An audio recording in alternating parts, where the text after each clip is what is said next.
ինձ համար շատ մտահոգիչ է եւ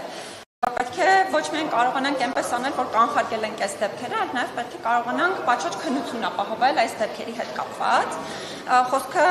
միայն ձեր նշած դեպքի մասին չէ ընդորում, որովհետեւ մենք նաեւ նախորդ օրն ենք ստացել, նաև նախորդ օրն ենք էլի ահազանգ ստացել նմանատիպ մեկ այլ դեպքի հետ կապված, այս մասով բարձաբանումներ ենք առաջին հերթին պահանջել իրավասու պետական մարմիններից, բայց ես նաև պահանջել եմ պատշաճ քննություն իրականացնել այս գործերով, որովհետև դա միակ գործիքն է, որի միջոցով հնարավոր է ճշմարտությունը բացահայտել, ճշմարտությունը պարզել եւ նաև մեղավոր անձանց պատասխանատվության ենթարկել։ Ինչ ասել, որ պարզաբանումը պահանջարկի մանրակրել, մեկ էլ երբևէ կարող եք այս ընթացքում ինչ-որ նման դեպքեր եղել են եւ դուք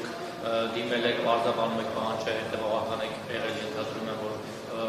պատշաճ քննություն իրականացնի, ինչ-որ մեկը պատժվել է, այդպեսի պատժման դեպք կա, պատասխանատվություն վերցնելու դեպք։ Ես այս պահին դեպքերի մատնանշման վերաբերյալ երևի թե չխոսեմ, մի փոքր ավելի, որպեսզի ինֆորմացիան հստակ լինի, կհավաքագրենք այդ ամենը, նաև հիմա տարեկան մեր զեկույցն ենք ու տարեկան հաղորդումն ենք նախապատրաստում, այդ թվում այս հարցերի հետ կապված, եւ իմ բարձրաձայնած ամենամեծ խնդիրներից մեկը հենց խոշտանգումների եւ վատ վերաբերմունքի այլ ձևերի գործերի քննության հետ է կապված, որովհետեւ ոչ միայն պատասխանատվության միջոցների կիրառման, այլ նաև գործերի քննության մեթոդաբանության հետ կապված բազմաթիվ այն խնդիրները, առաջին հերթին օրինակ այն հանգամանքը, որ ըստ միջազգային չափանիշների այս գործերը պետք է շուտափույթ քննության առարկա դառնան, որպեսզի հնարավոր լինի հետագայում նախ ապացույցները արագ պարզել եւ բնականաբար անձանց պատասխանատվության ենթարկել։ Ինչ վերաբերում է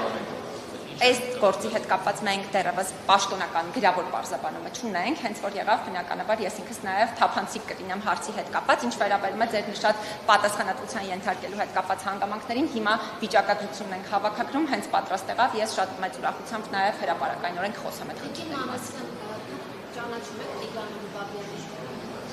անձնապես ի նկատի ունեք, թե ձեր հարցի էությունը եւ բովանդակությունը անկեղծ ասած չեմ հասկանում։ Բնականաբար ինչպես ցանկացած այլ անուն ազգանուն, երբ դիմող սուբյեկտները կամ մեզ են դիմում, կամ դեպքի հետ կապված որևէ տեղեկատվությունը մեծ հասանելի դառնում։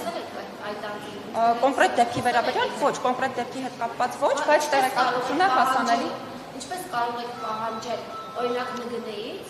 եթե դուք չեք հանդիպել խոշտանգված անձի հետ եւ ինքներդ չեք լսել նրան, ինչպես կարող եք բարձրաբանում պահանջել ՆԳՆ-ից։ Հարգելի Լիա, շատ շնորհակալ եմ ձեր այս հարցի համար, որովհետև դա ինձ հնարավորություն կտա նաև մի քիչ պարզաբանել այն հնարավորությունները եւ գործիքակազմը, որը ընդհանրապես մարդու իրավունքների պաշտպան ունի։ Մարդու իրավունքների պաշտպանի գործիքակազմերից մեկը ոչ միայն այն է, որ միայն անձի կողմից ներկայացված տեղեկատվության հիման վրա պարզաբանում պահանջել որևէ մարմնից, մշտադիտարկման արդյունքում այս դեպքով կոնկրետ փաստաբան է ներկայացրել տեղեկատվությունը հրապարակային եղանակով ընթորում, ոչ թե հենց կոնկրետ մեր գրասենյակին, բնականաբար այս բոլոր տեղեկատվությունները հավաքագրելու միջոցով սա ընդունված մեթոդաբանություն է միջազգային չափանիշներով, հնարավոր է եւ պետական մարմիններից պարզաբանումներ պահանջել եւ նաեւ դեպքերի հետ կապված եզրահանգումներ անել մեր մանդատի շրջանակներում, որովհետեւ սա էլ որպես իրազեկում թե ձեզ, թե քաղաքացիներին նորից եմ շեշտադրում, մենք ընդհանրապես չունենք, կներեք Լիա ջան,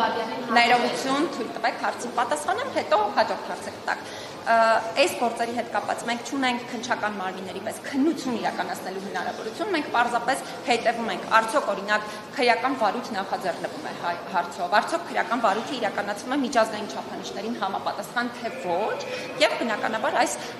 բոլոր եզրահանգումների արդյունքում կատարում ենք մեր եզրահանգումը, բայց մենք չենք կարող որևէ կերպ եզրահանգում ներկայացնել այն հարցի հետ կապված, թե չգիտեմ, այս հանցագործությունն է եղել թե ոչ, թե մյուսը։ Տվյալ ներողություն հարցի տամ, տվյալ արցախցիների նկատմամբ ատելություն է ներառացել։ Ձեզ տեղեկացրել եմ, որ երիտասարդը խոշտանգել է, ծեծել է։ Դուք որպես մարդու իրավունքների պաշտպան, անհրաժեշտություն չեք տեսել անձամբ ծանոթանալ այդ։ Լիա ջան, իսկ դուք գիտեք, թե մեզ օրվա ընթացքում ընդհանրապես քանի դիմում է ներկայացվում, քանի նման անձի հետ կապված։ Բայց գիտեք, քանի անձի հետ հանրային հնչեղությունն ինձ համար կապ չունի, որովհետև ինձ համար յուրաքանչյուր անձ անկախ դեպքի կներեք ինձ համար յուրաքանչյուր անձ անկախ դեպքի հանրային հնչեղությունից ունի շատ կարևոր դերակատարություն, հավասար հնարավորություններ եւ այո, եթե չեք նկատել, ապա ես պիտի հատուկ շեշտադրեմ, որ իմ քաղաքացիների հետ հանդիպումները շատ հաճախ բնույթ են կրում, համենայն դեպս նույնիսկ ունեցած մեր ռեսուրսային հնարավորություններից ավելի շատ, քան սովորաբար նաև տրամադրվել է։ Այո, բնականաբար ես քաղաքացիների հետ հանդիպում եմ, բայց դա չի դիտարկում Լիա ջան, բնականաբար իսկսպանը ասացին, որ չենք հանդիպել, հարցը ինչու եք տալիս, չեմ հասկանում երկրորդ անգամ։ Մարդու խոշտանգել եմ, հաստաբանը իրազեկել է, դիմել է, ես էլ պատասխանեցի ձեզ, որ նմանատիպ ոչ միայն խոշտանգումների, այլ բազմաթիվ մարդիկ կան խոցելի իրավիճակում գտնվող, որոնք մեզ դիմում են, կներեք, պիտի ավարտեմ պատասխանս, որոնք մեզ դիմում են եւ նրանք բոլորը ինձ համար հավասար հնարավորություններ եւ հավասար արժանապատվություն ունեցող մարդիկ են, որոնց հետ կապված բոլոր դեպքերով Լիա ջան, թույլ տվեք։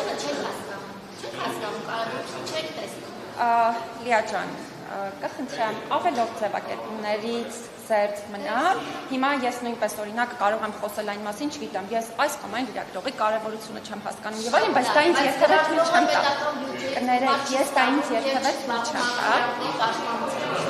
Լիա ջան, ոչ, ես շարունակում եմ հիմա պատասխանել ձեր հարցին, որովհետեւ մեր հաստատությունները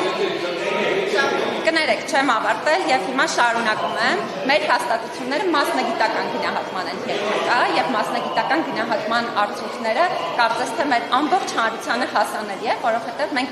բոլորովին վերջերս ենք նաեւ միավորված ազգերի կազմակերպության կողմից գնահատվել եւ այդ գնահատման արդյունքներին դուք նույնպես կարող եք ծանոթանալ։ Շնորհակալություն։